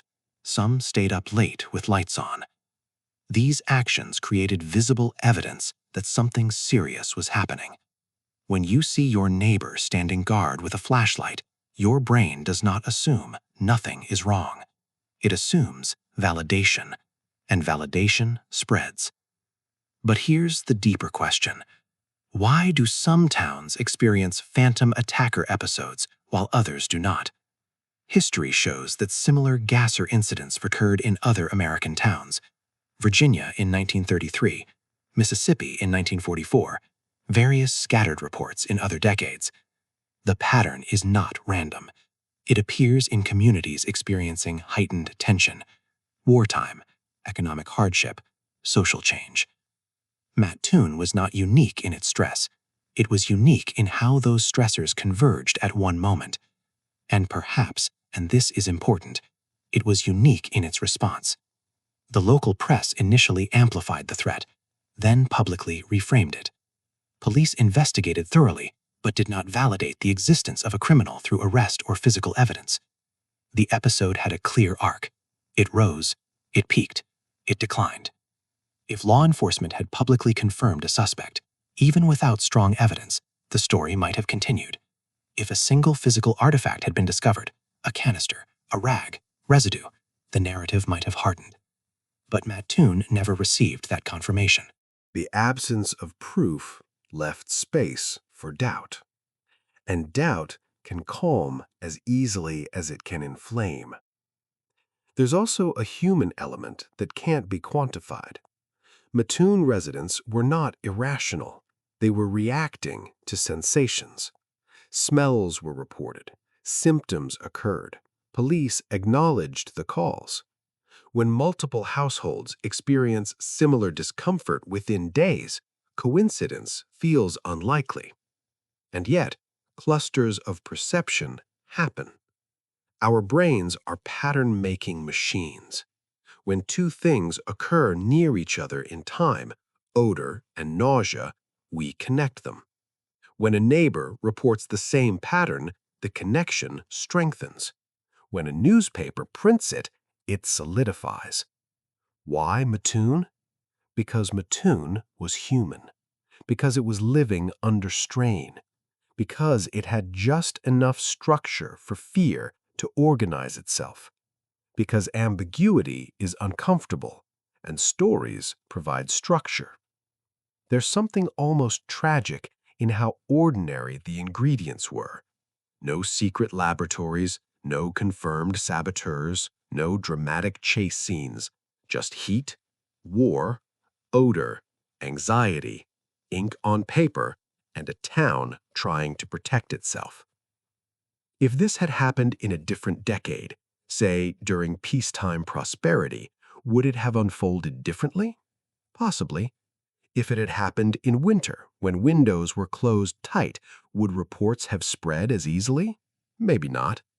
If it had occurred before World War I, when chemical warfare wasn't part of cultural memory, would anesthetic gas have sounded plausible? Probably less so. Context matters. And Mattoon's context in 1944 created a narrow window where the improbable felt possible. That's why the question, why Mattoon, doesn't have a single answer. It has layers: geography, weather, wartime psychology, media dynamics, community cohesion, timing. When all of those align, even a small spark can ignite a brief but intense blaze. And here's the part that lingers. Nothing about Mattoon made it foolish. Nothing about its residents made them naive. They were operating with the information and atmosphere available to them. If you or I had been there, sweating through late August nights, reading headlines about attacks, hearing our neighbor describe a strange smell, would we have reacted differently? It's easy to say yes from a distance of 80 years. It's harder to say yes if you imagine the telegrams arriving from Europe, if you imagine the war bond posters, if you imagine lying awake at night already tense. Mattoon was not special in its susceptibility. It was special in its moment, and moments, not places, often create mysteries. So why Mattoon? Because in late summer 1944 it was ready, not for a criminal perhaps, but for a story that gave shape to anxiety.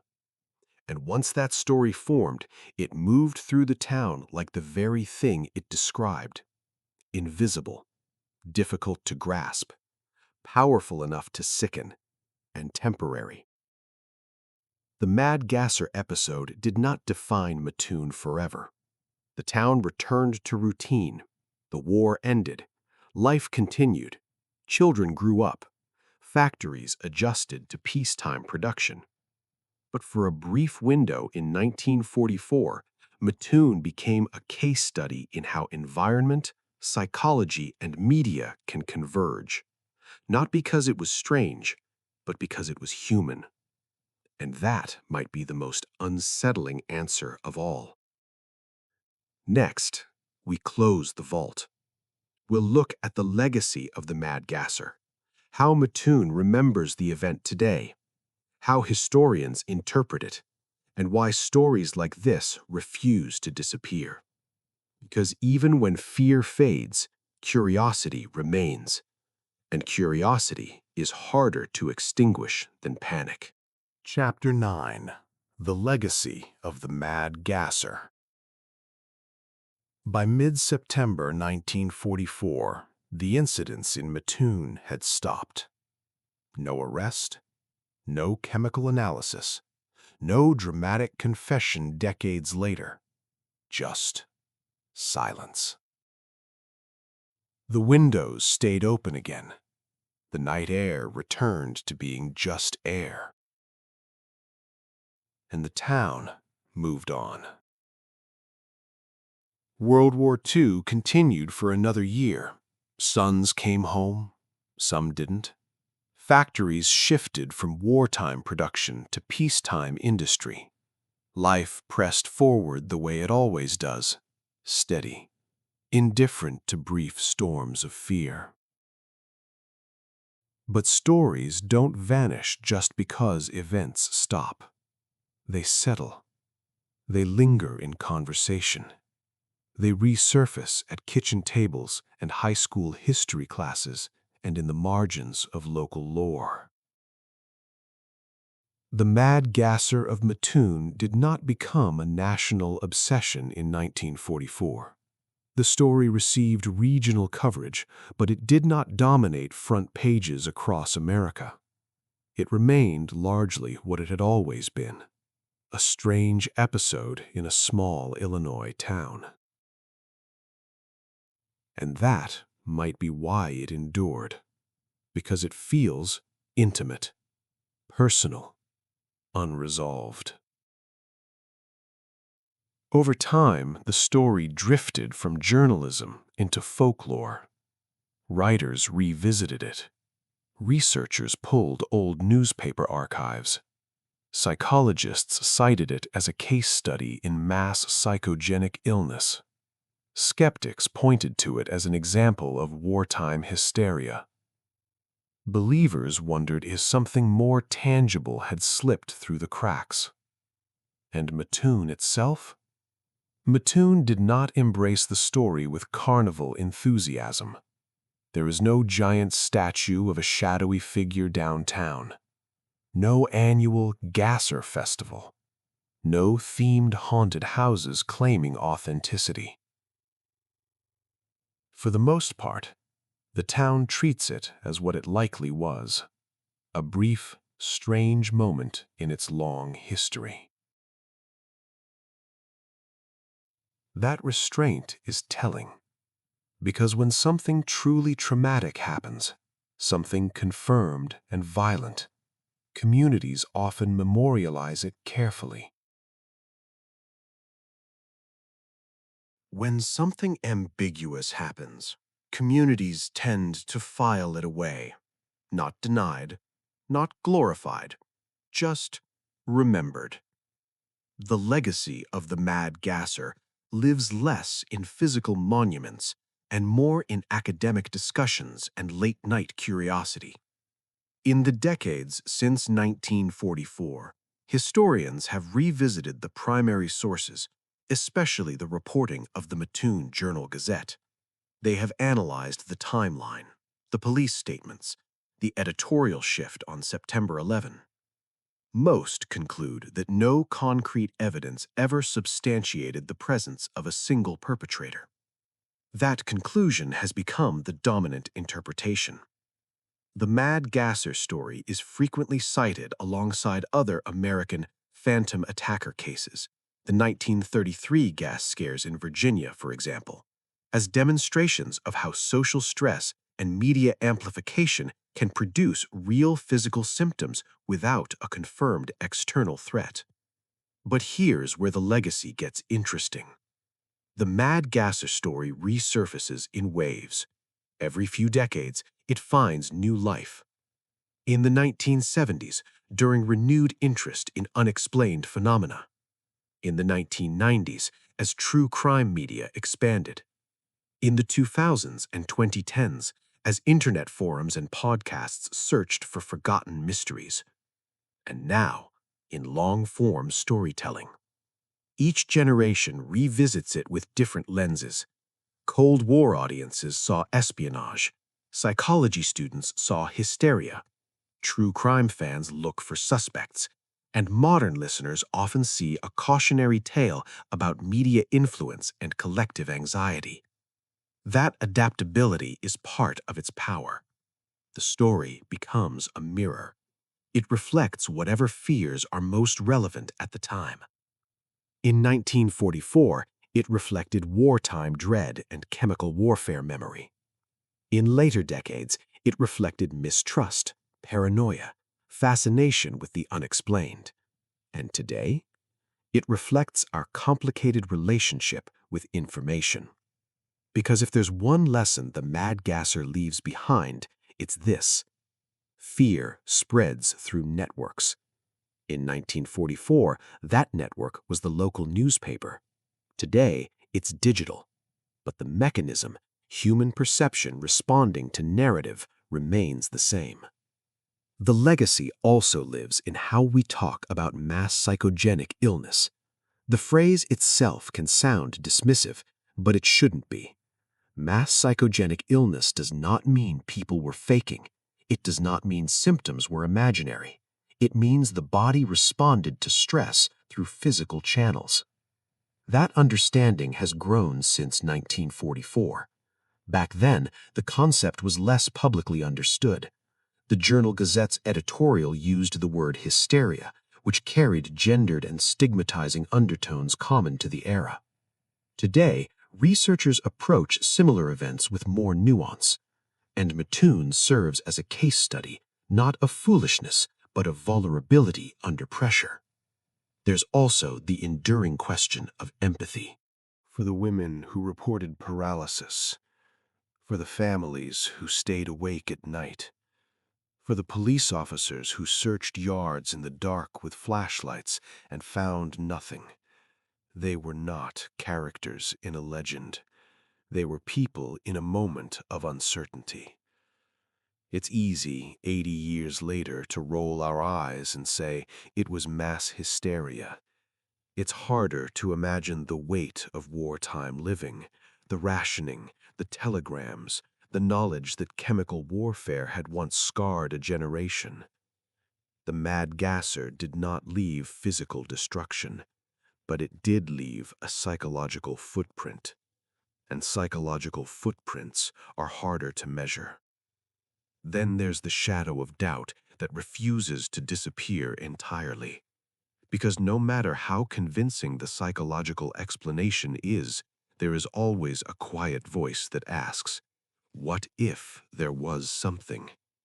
What if an isolated prankster operated briefly and stopped when a tension intensified? What if a minor industrial leak coincidentally aligned with a wave of stress? The absence of definitive proof leaves a crack in the door, and humans are wired to peer through cracks. That's why the Mad Gasser remains compelling, not because it was violent, not because it was spectacular, but because it was unresolved. Unresolved stories linger. They invite participation. They make us detectives long after the police files close. And that brings us to legacy in its simplest form: curiosity. Mattoon's name is permanently attached to the episode. Search Mad Gasser and the town appears. It's part of the historical record. But the town itself continues in ways that have nothing to do with 1944. Children play baseball. Farmers plant crops. Trains still pass through. Life layers itself over old events until they feel distant. And maybe that's fitting, because the Mad Gasser was never about a singular villain. It was about a moment when the ordinary became suspect, when air itself felt hostile, when the invisible felt invasive. And that sensation, that sudden rupture of normalcy, is universal. Every generation has its version: a rumor, a panic, a perceived threat that moves faster than evidence. Mattoon's version lasted about 2 weeks. 2 weeks that have echoed for decades. As we close this vault, it's worth asking not just what happened in 1944, but what we carry forward from it. We carry forward a reminder that fear can be contagious. We carry forward an understanding that media shapes perception. We carry forward empathy for communities under strain. And we carry forward humility. Because if a small Illinois town in wartime could interpret ambiguous stimuli as attack, we should never assume we are immune to similar patterns. The Mad Gasser's greatest legacy is not mystery, it's insight. Insight into how fragile certainty can be, how quickly narrative forms, how deeply context matters, and how sometimes the most unsettling explanations are not the ones involving shadowy figures, but the ones involving ourselves. The air in Mattoon eventually returned to being just air, but for 2 weeks in 1944, it carried something heavier: memory.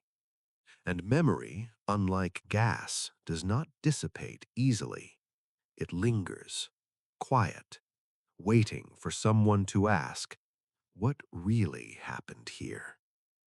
And maybe the honest answer, the one that honors both skepticism and empathy, is this: something happened. People were afraid. No one was caught. And in the space between those facts, a legend was born. That is the legacy of the Mad Gasser of Mattoon. And just like that, the air settles. The headlines stop. The porch lights turn off one by one.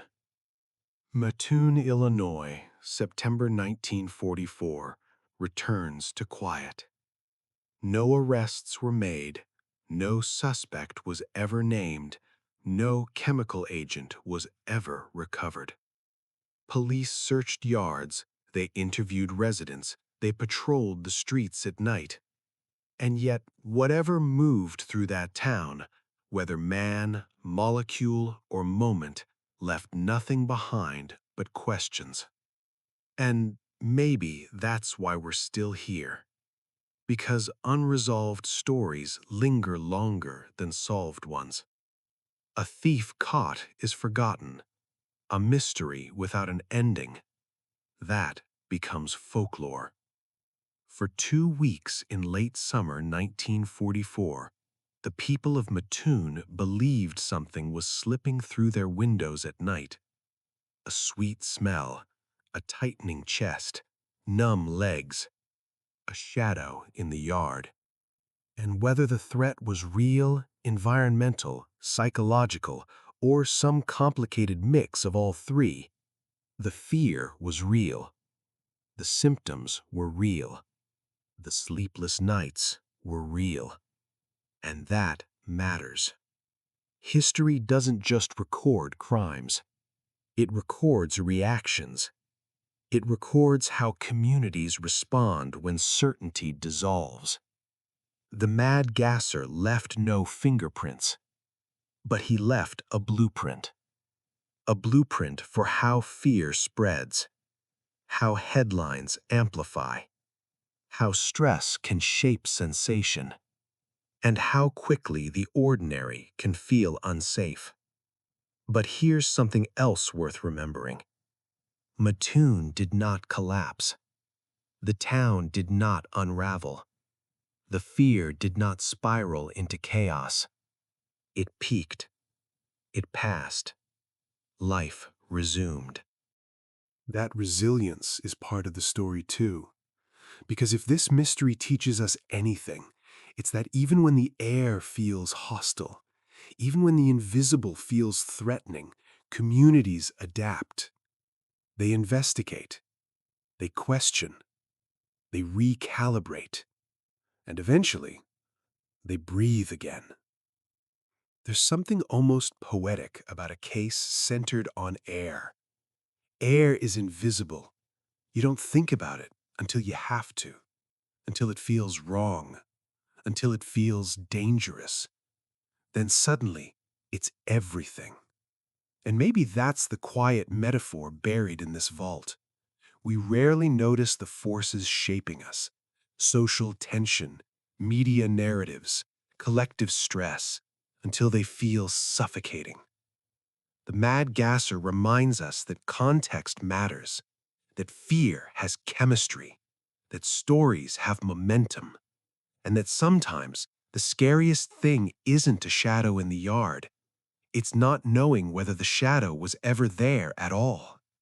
So as we close this file, as we slide it back into the archive, as the heavy steel door of the story vault swings shut, we're left with the same question the residents of Mattoon carried into the fall of 1944.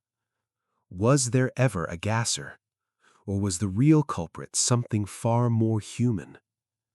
We may never know, and maybe that's okay, because mysteries aren't always meant to be solved. Sometimes they're meant to be remembered, to be examined, To be held up against our own moment in history and asked, would we have done anything differently? The air in Mattoon cleared. The town endured. But the story stayed. And now it's part of ours. If you've found yourself drawn into this buried truth, if you enjoy deep dives into forgotten history, strange phenomena, and the shadows between fact and folklore, make sure you like this video and subscribe for more stories from Story Vault, Buried Truths. Because there are thousands of locked files out there, and we're just getting started. Until next time, keep your windows open, keep your skepticism sharp, and remember, if the air ever smells suspicious, maybe check the cornfields, or at least blame the dog before you call the police. We'll see you in the next story. Vault locked.